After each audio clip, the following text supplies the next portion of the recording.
Good evening, everyone, and welcome to the Office of Immersion Resources presentation about Immersion Vanderbilt. I am going to get started in just a couple of minutes. I see the numbers still coming in, so folks are still joining us.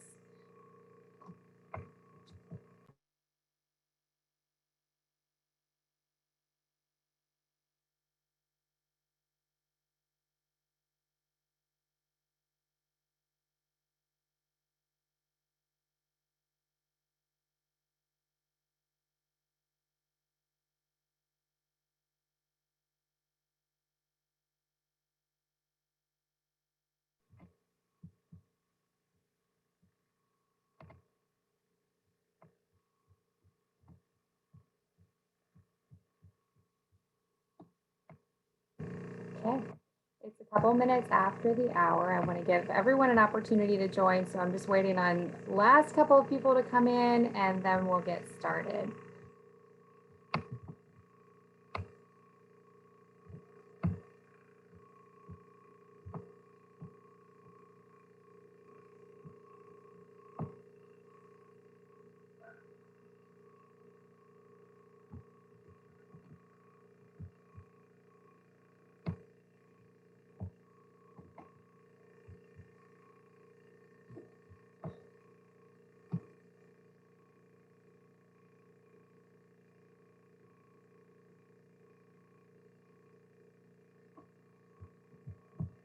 I hope everyone is doing great tonight.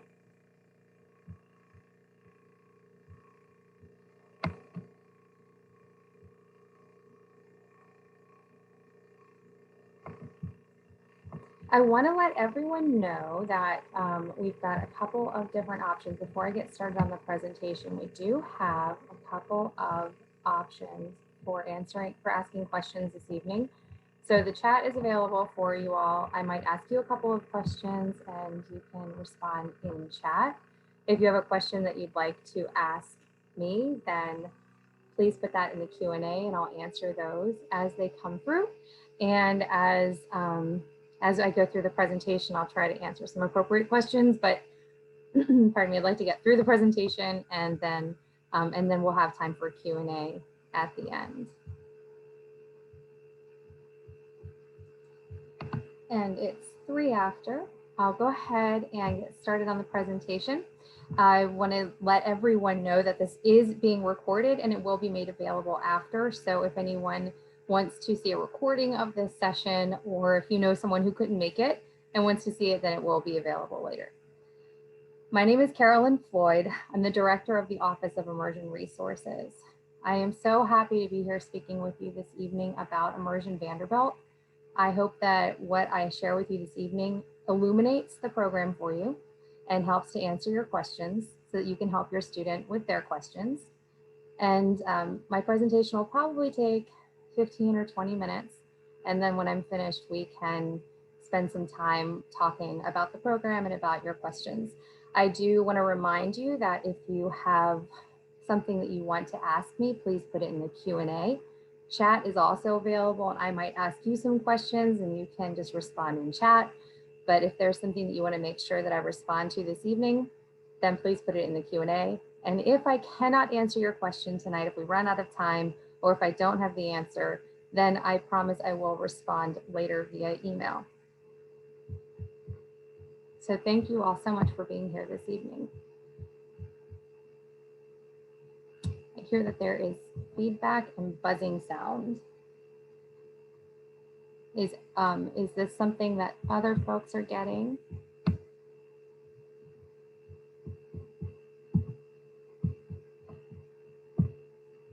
Yes, okay. Let me try putting on my headset and see if that helps some.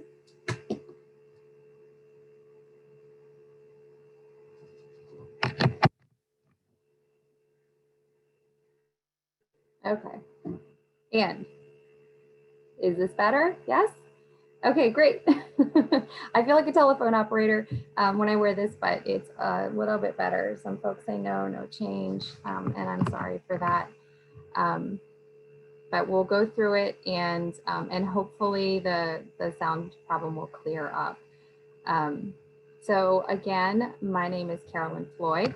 I am the director of the Office of Immersion Resources, and we are helping to coordinate and lead the Immersion Vanderbilt degree requirement across campus. And so I'm going to share with you tonight some information that you might want to know about immersion. So in a nutshell, Immersion Vanderbilt can be narrowed by this description that you see on the screen. Calls for each undergraduate student to engage in some kind of outside of classroom learning experience that takes their classroom learning and applies it to something in the real world. And that can take the form of almost any kind of experience. We'll talk about that in a little bit more detail later on in my presentation, but it really is an application of knowledge to experience that's then tied together with the completion of a final culminating project that shows everyone what the students learned through the process. A couple of things about immersion, and this is just sort of a broad overview. There's a lot that the university has decided for immersion, and then there are some things that are specific to particular schools and colleges. But broadly for the university, it's a degree requirement starting with the current class of 2023, the sophomore class, the students who matriculated in the summer and fall of 2019.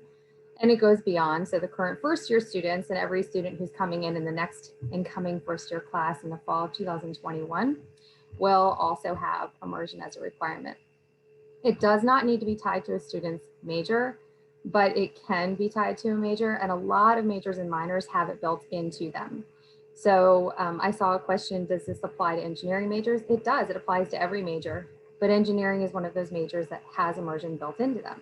But remember, the primary line here is that it doesn't need to be part of a student's major. So while students can choose to make their built-in major or minor part of their immersion, they don't have to. They could create something that's totally self-created out of some type of passion that they have, some sort of project that they want to do, something that they can undertake while they have all of the resources available to them here at Vanderbilt.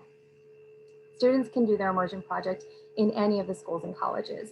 And this is something that's really new with the university allowing undergraduate students to do work on a larger scale with faculty in a lot of the graduate professional schools, but the School of Medicine has been doing this for years. So one of the really great things about immersion is that it's modeled after those things that were already happening. And so this experiential learning was already happening. Students were already in the School of Medicine doing research. Students were already undertaking passion-based projects. This is giving a lot of structure around it that didn't exist before. Immersion doesn't need to be course-based or credit-bearing. Students can fold their coursework into it, and a lot of times we think that is the best way to approach it for a lot of reasons, but it doesn't need to be. So if a student wants to do something that is completely outside of their coursework, that's great. They can do that. They can still make sure that they're taking the learning that they're doing in the classroom and applying it, even though maybe what they're doing isn't a direct application of that class subject matter. What they're learning in courses can still be really valuable to any type of real world experience. And all Immersion Vanderbilt plans must include a few components. Everyone has to submit an immersion plan proposal. Everyone has to have an immersion faculty advisor, somebody who's with them overseeing their project from the beginning all the way to the end.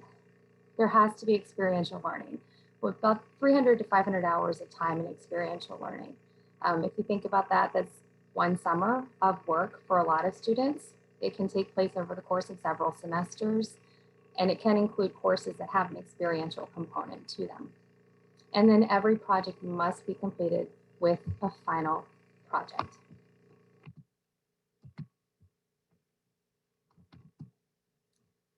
So I mentioned earlier that pretty much any kind of experience can count for the experiential portion of immersion.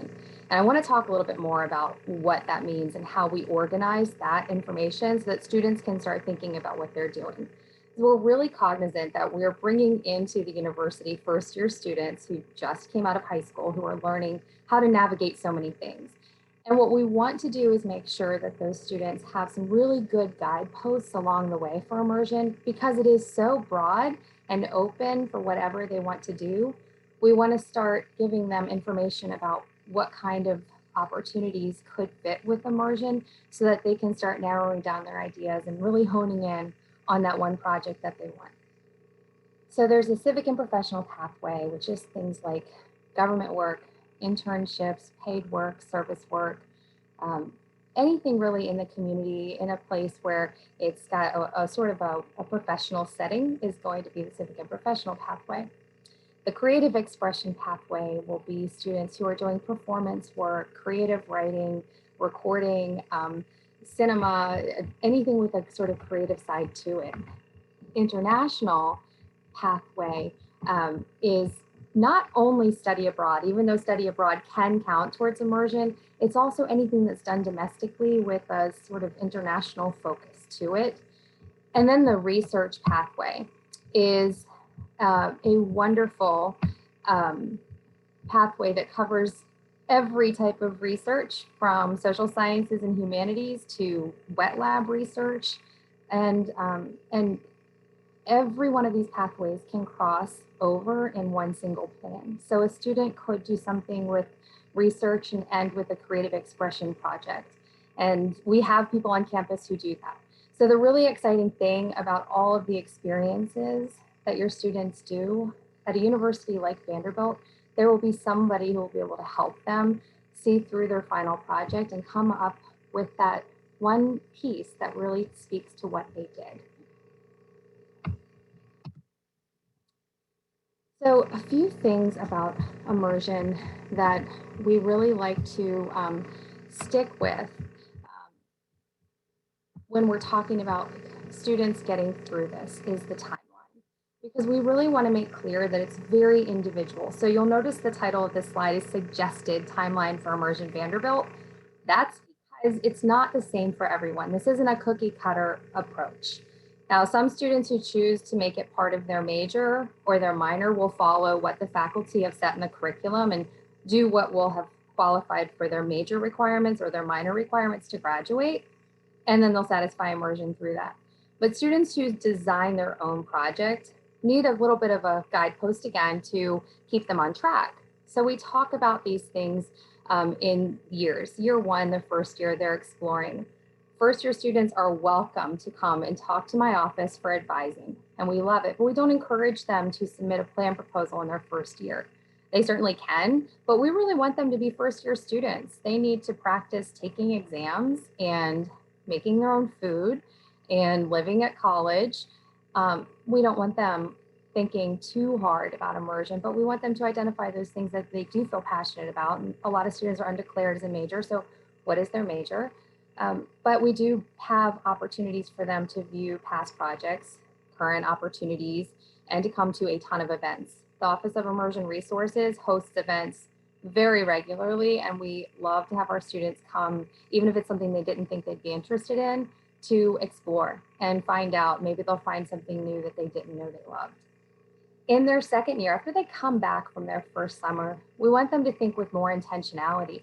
We want them to visit with us in the Office of Immersion Resources and brainstorm ideas, and network with faculty and other folks on campus to think about who might work with them on their plan.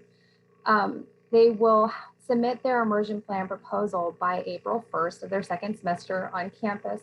Second semester of their sophomore year. So their fourth semester on campus. And so think about that. Today's March 18th. We have an April 1st deadline coming up. And real quick in chat, how many of you have a student, because I can't see you raise hands. So how many of you have a student who is a sophomore? Okay, I'm seeing hands go up. Okay, lots of sophomore parents here, good. I know you have questions and I see a lot of your questions. And I promise you I will answer your questions. I'm so glad you're here. Okay, excellent, thank you. All right, so they've got this due date coming up and we are here to help get them to it. And then after this year, they've got their second summer, they have 4 semesters left, another summer after this summer. We want them to start getting their experiences done, taking those more intentional upper level courses, working with their faculty member and really crafting this immersion experience that turns into that completed culminating project. And the cool thing about this is that they get to put a title on this project, and that title goes on their transcript. And that is where it will live, and they can tell their grad school that they're applying to, their first jobs that they're trying to get, their grandkids, what they did when they were a student at Immersion at Vanderbilt, when they did their immersion project, when they were choosing what they wanted to use to show what they did with their time here. It is a really new, unique, exciting opportunity for students. Doesn't have to be gigantic. It doesn't have to change the world, but we want it to be something that they love. And so the team that I work with, we work tirelessly to bring events to students and to help them connect with that thing that gets them excited. And when we're advising them and they start to talk about something that they love, we help them find a way to make that become their immersion project. And then they can submit at a showcase.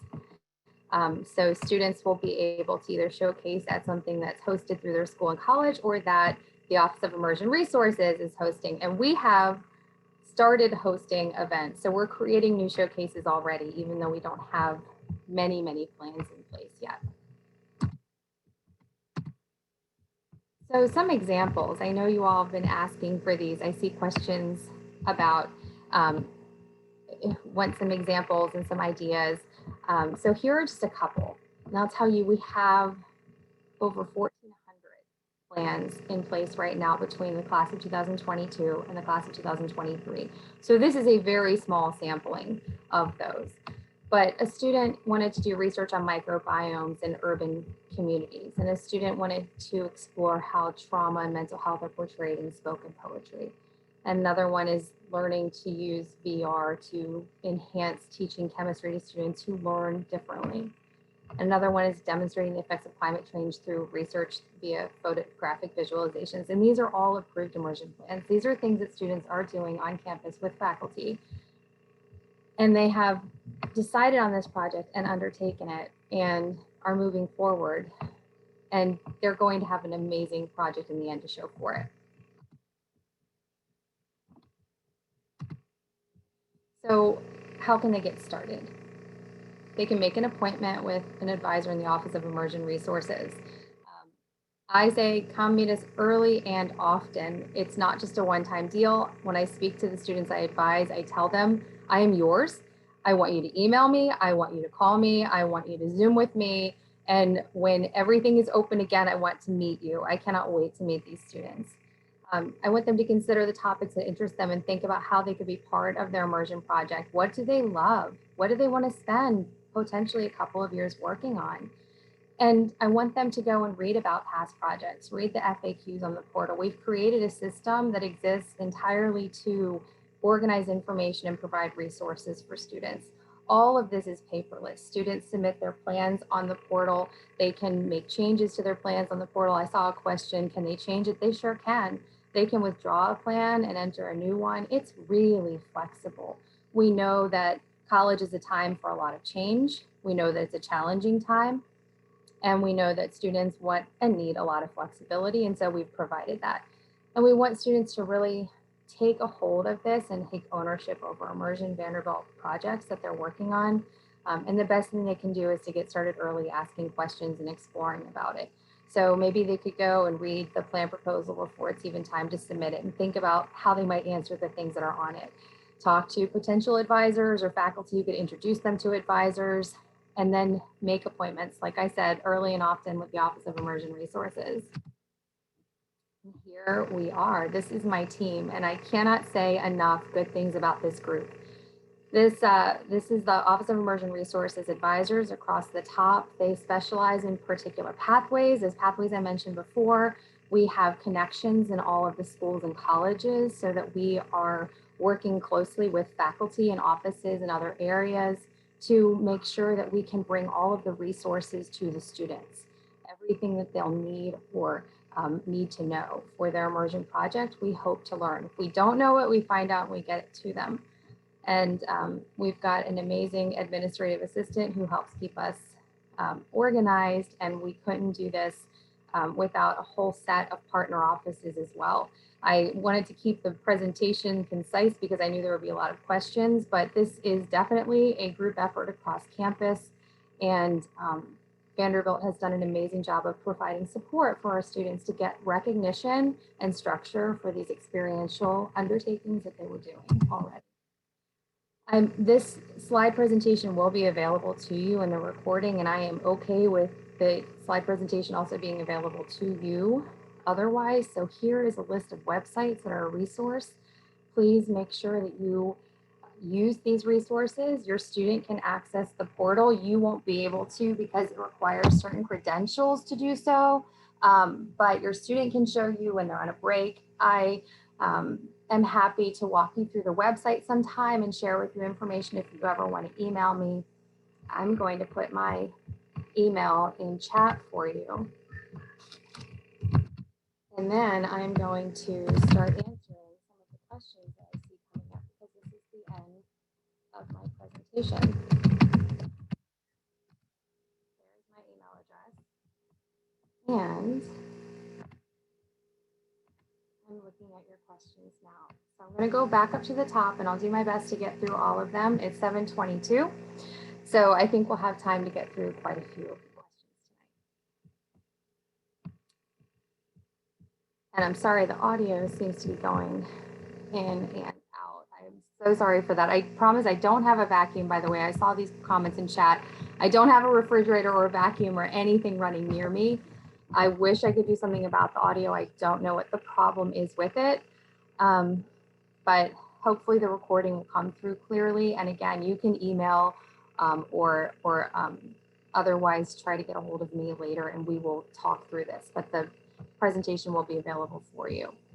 I'm going to stop sharing my screen now and answer some of your questions. So somebody wanted to know about conventional and unconventional immersion projects and should current freshmen be initiating an immersion project now. So with first year students, I think that they should be thinking about what they want to do. If they are certain though, or if they want to go on an accelerated timeline, say your student is a pre-med student and they want to get ready for the MCATs. And this is a classic example, and we get this a lot. And so they want to start studying for it and they know what they want to do for their immersion project early on. I say go ahead and get your immersion project done. And that way you can focus on the next thing that's your priority. And that doesn't mean whip through it and just get it, just check off the box. But really, if you know what your passion is and it's what you want to do, then I tell students, go ahead and do it and make sure that you are keeping yourself organized and prioritizing those steps that you need to take. So there's no point that it's too soon to complete it. There is a deadline to complete it by the end of to submit their project by the beginning of their last semester on campus. So there's a deadline because they need to graduate, but there isn't a single timeline for everyone. And a first year student can think about it, but you know what, rather than them thinking about it all on their own, I would love if they would come and have advising with my office and tell us what they're thinking about, and then we can start thinking about the possibilities. Not all students have to meet with us to answer this next question. There are other advisors in my office. So I don't meet with everyone. The 3 other advisors that are there do, but also, like I mentioned, the partner offices are fantastic. So say your student, when it's available again, wants to go study abroad. The Global Education Office is phenomenal and they know about immersion. They can help your student put together a plan that will satisfy the immersion requirements and also get them to their goal location and have that great experience that they want to have. Other offices are like the Career Center. I see somebody asking about internships. So a student could go to the Career Center and get a great internship and talk with them about how they might craft their immersion plan around that internship. Students can think about how they might do summer research work with any of our labs on campus, and that could qualify. There are lots of different areas where students could get support on campus. So and there's not a mandatory advising with the Office of Immersion Resources, but I cannot suggest it enough that when we meet with students, and I see a lot of questions coming in about the pandemic, and I'm not avoiding it, but I think that's going to be where we spend a lot of time. So I'm trying to get through some other questions first.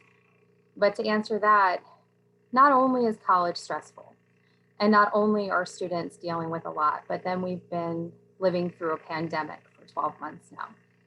And we saw everything shut down.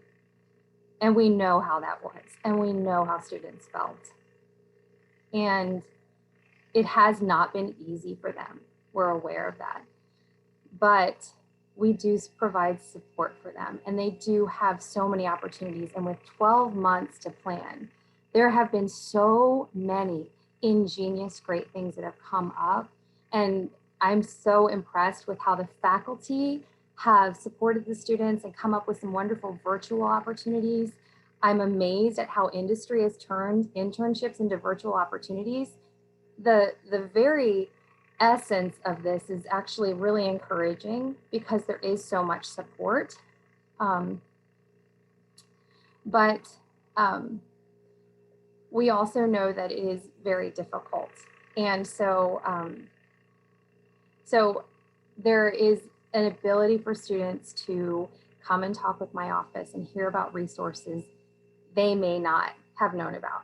And when students come to us and they are upset, they leave with answers they didn't have before. And that's why this office exists. And that's why I'm talking with you tonight, because I want you to understand the support that Vanderbilt has put in place for your students and what we do and what we are prepared to do and the passion that we do it with.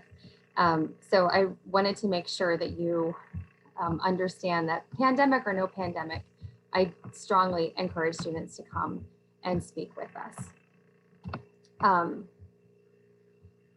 And not just with us, but with any office on campus. But really, I think that we know so many little tricks by now. We've been working hard for the past 12 months. We didn't take time off. We worked through all of it, and we've learned a lot. So with, let me see, a sophomore student had no idea of the opportunity. So we've been doing everything that we can to message with students this year. We've been sending emails and we've been hosting events. But I'll say that here we are 2 weeks from the deadline and it's still not too late. Most students have something built into their major that they could use to think about, and presumably their major is something they love. So hopefully that is something that they could consider using for immersion. There's also the possibility that your student is doing something great this summer or that they have something planned for next summer. I really want to stress that the plan proposal is due April 1st of their sophomore year.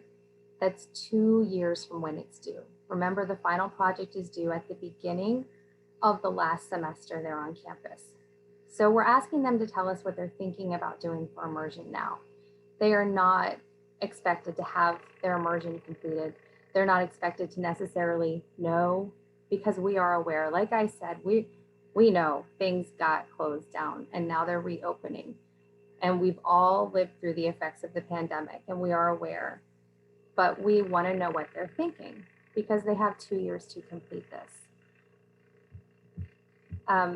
I saw a question just come in, and because this is what I'm talking about, I'll go out of order with my question. For a sophomore who was planning an international immersion, how does he deal with the uncertainty over whether study abroad will be allowed next year? This is one of the things that my office can help with. So we don't know what will happen. We do know that we want to plan optimistically, but also cautiously. So we're asking students to tell us what they want, give us your plan, and then let's talk about a plan B. What's going to happen if you can't do that? Let's think about what kind of preparatory work you'll do. So a lot of sophomores, I say, okay, you want to go study abroad. Let's think about when that will be. A year from now, a year and a half?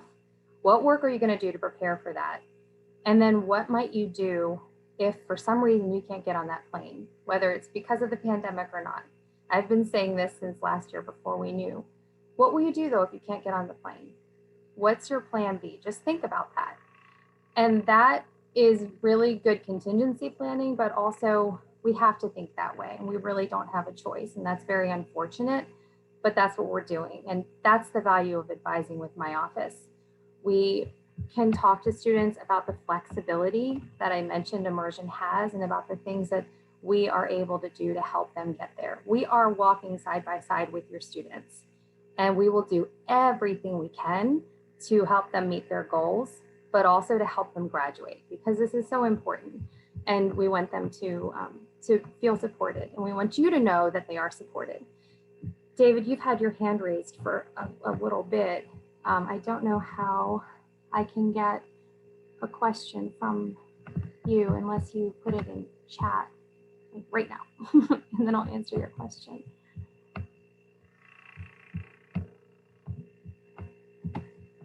Let me see.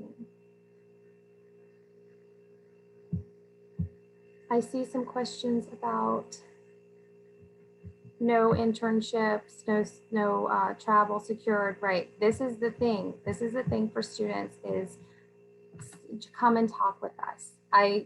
There are too many scenarios on this one call tonight for me to take it in the time, but what I want to encourage for you is to tell your students to come and meet with us. I'm doing extended advising hours, so is my team, and we want to be available for them, and students can email us as well. So just have them come and talk with us or send an email, and we will answer their questions and we will help them. They can also talk to faculty in the schools and colleges. We do have on our website contact for immersion coordinators who are our liaisons in each of the schools and colleges. The students are welcome to talk to them also. So they'd like a faculty perspective. Any of the immersion coordinators in the schools and colleges are happy to speak with the students as well. The same schedule doesn't necessarily apply to transfer students, to answer a question that I see. There are different scenarios for different students. If your student is on a different timeline for any number of reasons, then they can ask us and they can ask their associate dean what kind of deadlines they're facing, and then we can work with them. Again, Immersion is such an individually tailored program that goes for what the students want to do and how they are going about doing it. I see that someone asked about how it's assessed. There are assessment outcomes for Immersion, and the students are going to be assessed on things like critical thinking, integrative learning, cultural awareness and equitability through the course of their project. And they are graded as either complete or incomplete. So there's no letter grade. It does not affect their GPA. It's not a high new bar. It really is about students having ownership, ethical reasoning, integrity, and following through on a project that they're managing from the beginning to the end. Very specific, does the Peabody HOD capstone cover immersion projects? It does. So if a student wants to do any of the pre-existing programs or projects that will satisfy immersion, they still have to submit an immersion plan proposal by April 1st, but HOD capstone is included in those pre-existing programs that will satisfy immersion.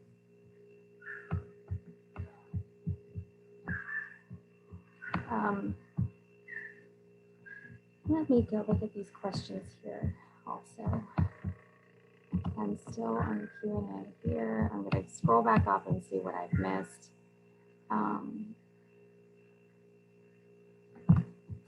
Message. This will be recorded. Students can view this. As far as I know, if it's recorded, I think anyone will be able to see it. We have on the Immersion portal also, and you know, I can actually pull that up now and show you what we created for students a while ago, and we've been sharing this with them for some time now. But I'll show you all of the resources available to your students so that you will be able to either share this information with them or to just tell them about it. But I'm going to share my screen real quick. Here we are. So this is our website. This is for you, really. This is open for you, and we try to think about what parents and families might want to see. So we keep this updated, but the main page is it's got direct links for everything for students on one side, faculty and staff on the other side. Before I jump into the portal that's behind the firewall though, I want to show you how you can get a hold of us If you go all the way to the end and go to Contact, Office of Immersion Resources, you'll go to our website and you'll see us there.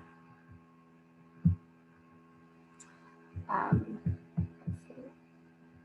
And then if you go to the Immersion portal, this is behind the firewall. So the students need to sign in with their credentials.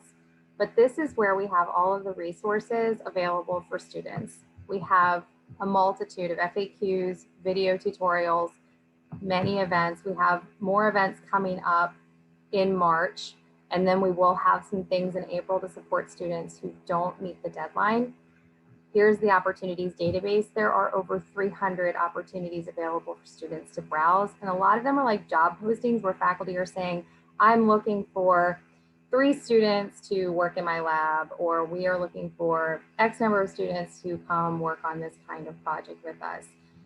It's a really great resource that students can browse 24 hours a day, 7 days a week. Our advising office doesn't need to be open at that point. If they want to collaborate with each other, they can put in a proposal here, and then student stories or past projects. Here are all the resources for them to actively engage with their project. So they want to set an appointment, they link right here. Submit your plan proposal, here it is. This was something specific for the class of 2022. And then here's where they can update their experiences, revise their plan, they can change their advisor, they can change their goals, they can change where they're going, they can withdraw their plan, and then they submit a completed project in the portal also. So this is just that quick resource. There's so much information on here for students, and we've been sharing links to it. I sent a postcard to home addresses in between the semesters, really trying to get students to be aware, but it's a new program, and I'm hoping that everyone has heard about it by now. Going back and looking at questions. Okay, so how does the Immersion Faculty Advisor help the student identify mentors? So, oh, and I'm seeing a lot of questions about final projects. All right, great. So I love both of these questions. So the Immersion Faculty Advisor is the person who helps the student through the project. So my office can help them to find an advisor, but we mostly give them advice on how to find one on their own. And then if they can't, then we have ways of going out and finding faculty that they can speak with. But it's such a great opportunity for students to learn how to network and speak to faculty, to go out and just talk to someone whose work interests the student. If the student likes their research or thinks that that publication they did was really great, or thinks a class they teach sounds very interesting, or they took their class and it sparked some kind of new desire in them, then they should talk to that faculty member, because the faculty will want to work mostly with students who enjoy the work that the faculty member is already doing. That's their area of expertise, and that's where they can be most helpful to the student. So we encourage students to ask someone who is doing something interesting to them, or a faculty member that they feel comfortable with. Because the faculty know each other, even if it's someone who's not really in the right area, we say you should go talk to them and see who they know. But then we also know people, and we can send emails to folks to help them find someone. But the Immersion Faculty Advisor is that person. It's that person that will be their mentor through college, the one that when they graduate, they'll talk about that person that helped them with their immersion project. This is such a special and important relationship. So we really encourage students to think carefully about who their advisor will be, and then to really appreciate that relationship and to communicate well and stay up to speed on their plan. But the faculty member will help them craft their goals, decide how their experience is going to tie to their immersion plan and what kind of final project would be most appropriate coming out of their plan. And then they'll keep them on track to graduate and mark them as completing or not completing their immersion requirement. The final project can take literally any format the faculty advisor approves. So if a student, like I mentioned before, if they did research in a wet lab and then they wanted to create some kind of artistic piece to represent what they did, there's something called Art Lab that exists on campus. It is phenomenal. Dr. Kendra Oliver is the director, and the work that she and her students do is so interesting and illuminating and compelling. And there's a place for students who want to do something like that. If students want a writing sample so that they can apply to law school with it, then they can certainly write papers, and things like honors theses will satisfy the immersion requirement. If a student wants to do, say, like a mix, they want to present at one of the undergraduate research fairs, and then they also want to write a paper, then they can do that too. And presenting at, say, like a national conference, that could also satisfy it. Really, the person who's going to decide is going to be the immersion faculty advisor. And then the student is probably the one who's going to largely drive that. There's not a one size fits all for how long the paper has to be, for how big the presentation needs to be. That really is a determination based on the project and based on the student and based on what the faculty member thinks. So it's, unless it's part of a degree requirement like a major or a minor curriculum, it's a very individually tailored final project. But if you look at our website, you will see we've got a blog and we've got student stories under the pathways about completed projects. And you and your students can see examples of what students have done. It's very exciting to see things that they're creating. And like I said, it doesn't have to change the world, but it could be that one thing that gets students really engaged in something. I advised a student the other day who just sort of offhand mentioned service work. And I said, tell me about that. And when he was talking about it, he lit up. And I said, that's your immersion. That's it. Like, that's the only thing that you lit up with talking about. Let's talk more about it. And he's got this wonderful idea now that he didn't know would happen, but it's possible.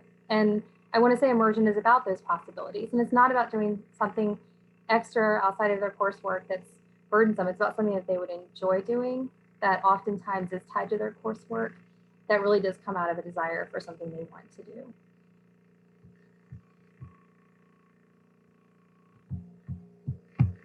So the limited in-person interaction, yes, let me get more in depth on that. I appreciate that question because that has been something that we have grappled with and that we know students are grappling with. So as I mentioned before, there is sort of a way of identifying faculty that students want to work with. Are they doing work that interests you? Is there something on their website that you saw? Did you take a class with them? Did you hear them speak at an event? Reach out to them, send them an email. Students might have more success with a faculty member if they can articulate really clearly why they're reaching out to someone. It's obvious to faculty if a student has taken the same email and sent it to several different faculty. But if they're reaching out with intentionality and specificity and saying, this is what really interests me about what really interests you, can we work together? That is going to spark something. We also host a lot of events that are networking events for students and faculty to meet. So even though it's virtual, there's a lot of opportunity to get students and faculty in the same room and talk about collaboration. And students haven't missed every opportunity for that. There is a match day coming up that's hosted by one of my favorite student orgs called SIM, and they get faculty and students together and pair them up for lab research. So there's something else coming this semester, but also this is one of the functions of my office, and it couldn't have been known when the faculty and the administration were planning immersion from 2013 to 2018 that there would be a pandemic.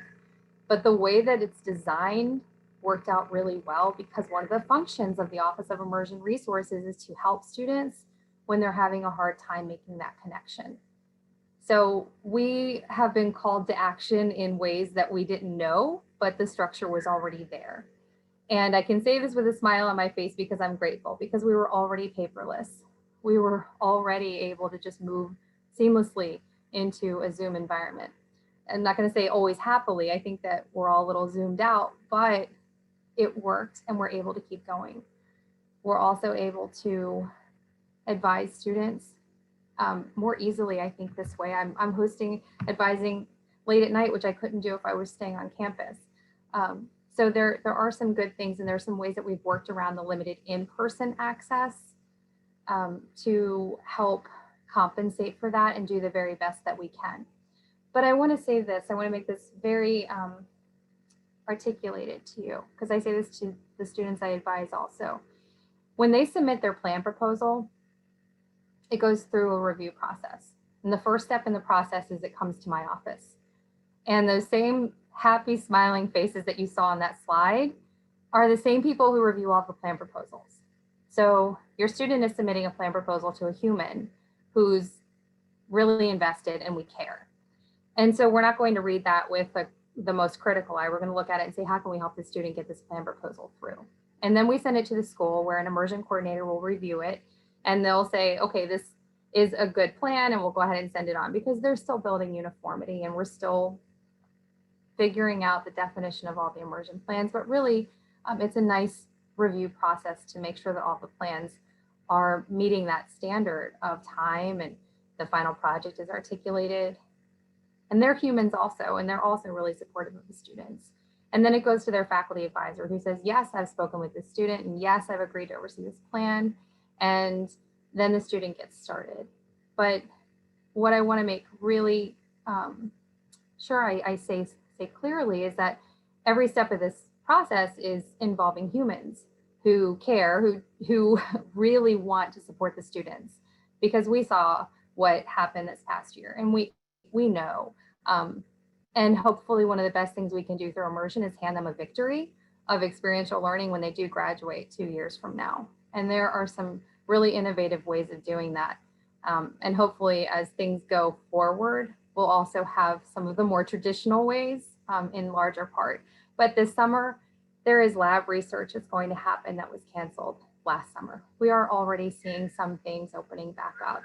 And my team and I meet every week, and we are just delighted every time there's something else that's opened up, because we know this is another opportunity for our students. And so I always tell students, take a deep breath, let your shoulders fall down from your ears, don't stress out so much. Yes, there's a deadline, but we're also humans and we're going to get there together. And the best thing you can do is communicate. I hope this has been responsive to your concerns. I'm going to check chat and the questions again. HOD students need to complete the HOD capstone project, and then they'll also submit it into the immersion portal. But they're getting clear guidance about that, about what exactly needs to be submitted, and all of those things as they get closer to the deadline. Let's see. Students cannot meet in person with us right now. We're only doing advising on Zoom or on phone. But as soon as we can do in-person advising again, I promise you we will. We miss our students terribly. One of the reasons that we're all in this is that we love our students and we love to advise students. I'm coming down, I'm looking at the times. Can you do the project after your first year and write it up later? I'm not sure what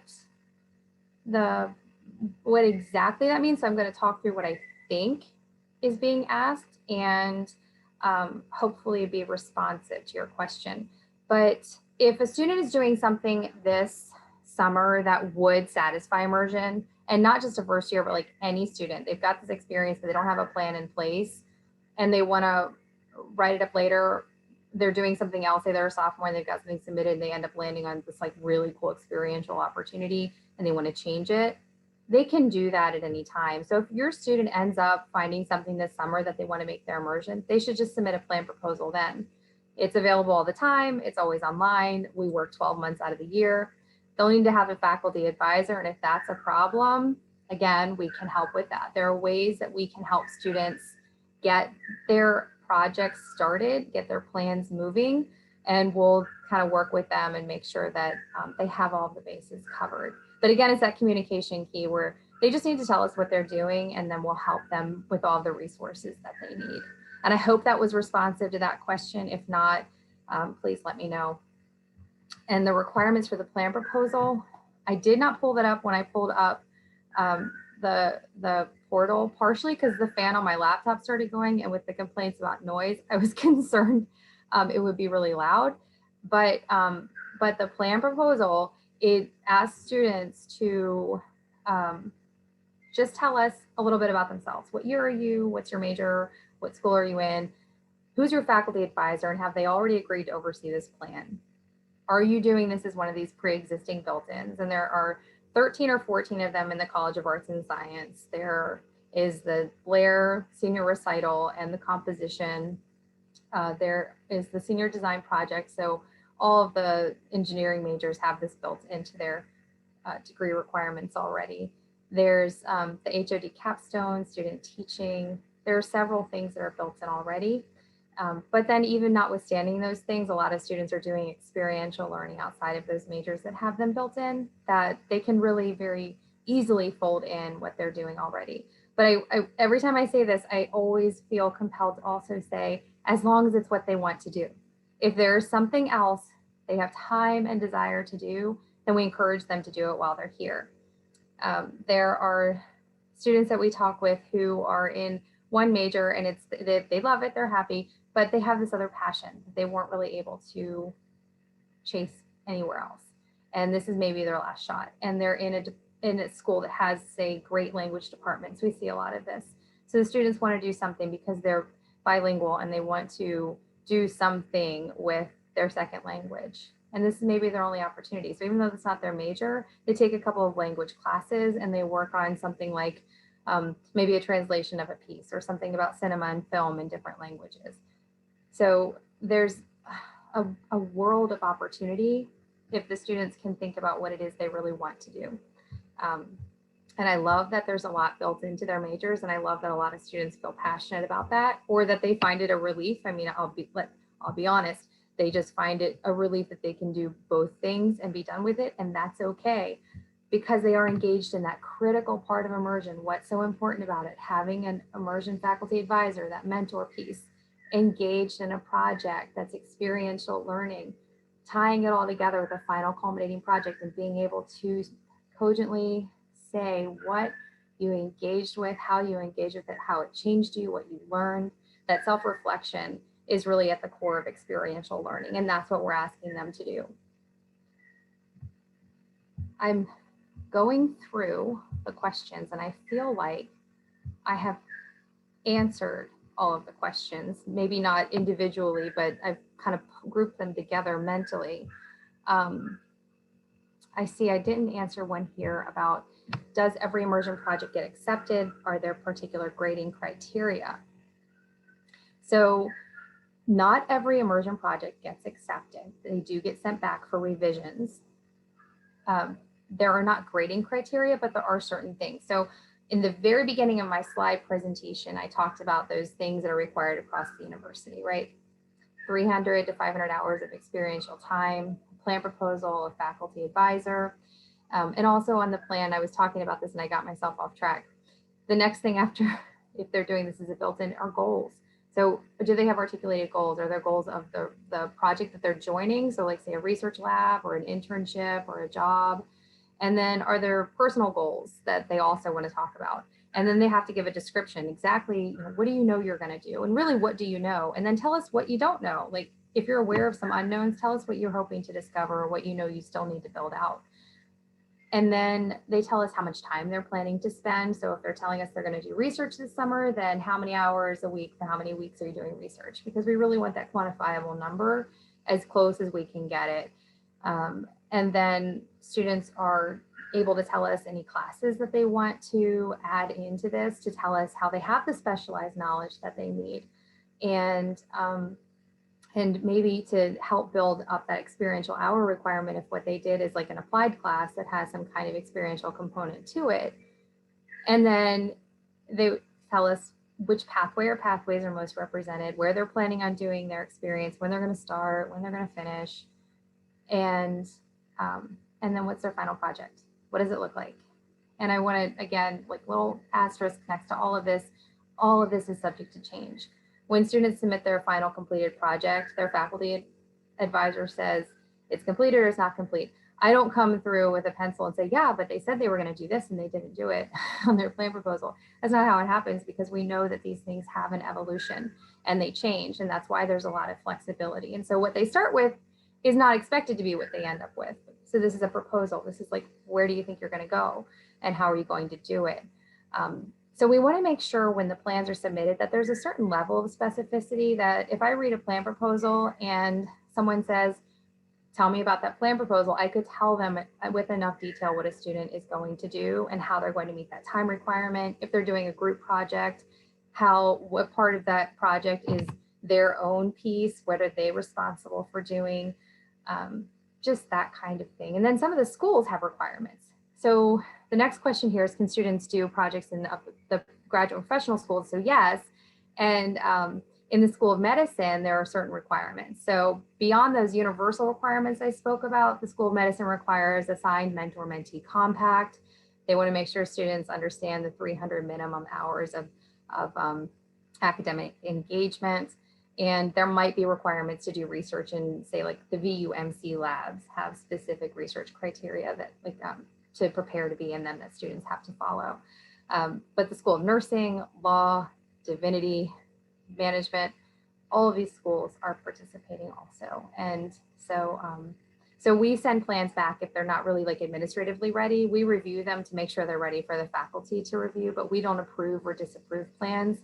The immersion coordinators look at them and they'll send them back if they're missing some specificity. But as we've gone through, we've gotten a little bit more precise in how that looks. And we can talk with students in advising about what they want to put on their plan proposals. I ask them a lot of times to submit a draft and just have me go look at it before they submit their final. I'm happy to do that too. Students will shoot an email over to me and just say, how does it sound? Because they're working at all different hours. You know, we get emails at like 1 a.m. I'm not, nobody wants me advising at 1 a.m. But I can look at that email when I get up in the morning and respond to them, and we can keep things rolling. So the students are starting to understand a little bit more about these requirements too. As you know, especially you parents of sophomores, this is new and everyone's still learning about it. And so there's a lot of grace involved in that also, and a lot of communication.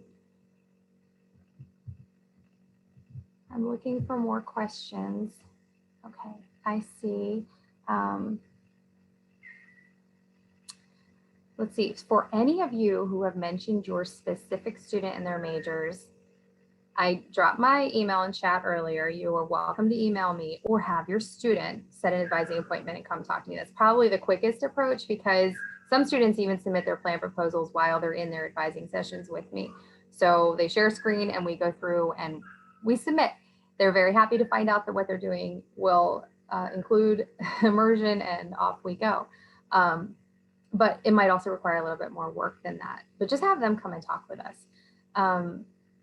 Because even if it doesn't sound like something's built into their major, we usually have students leave with a few ideas of opportunities that they could follow. And another question here, if they want to do a study abroad, do they also have to submit a second proposal? So it's not necessarily a second proposal as much as it is like a line in the description that says, if I cannot go on study abroad, then, and tell us what the plan B is. If I can't go on study abroad, then I have an internship that I plan to go on next summer that I could do. Or then the coursework that I'm doing, the preparatory work, will lead into this other, I'll drop my email in again, lead to this other opportunity. That kind of thing.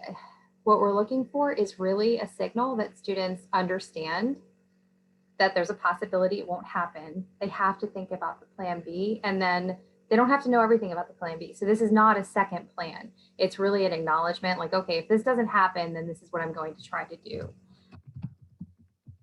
But this is the real work of advising when we're in the session where we talk about that with them. But it's not, here's my email again. It's not a second plan. It's like just a couple lines about what you'll do if this doesn't work.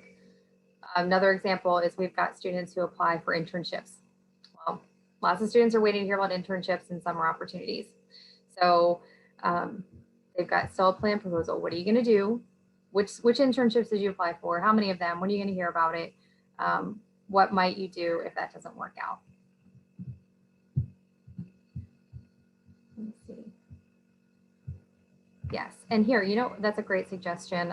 My email address is Carolyn, CAROLYN .Floyd, FLOYD, like Pink Floyd, at vanderbilt.edu.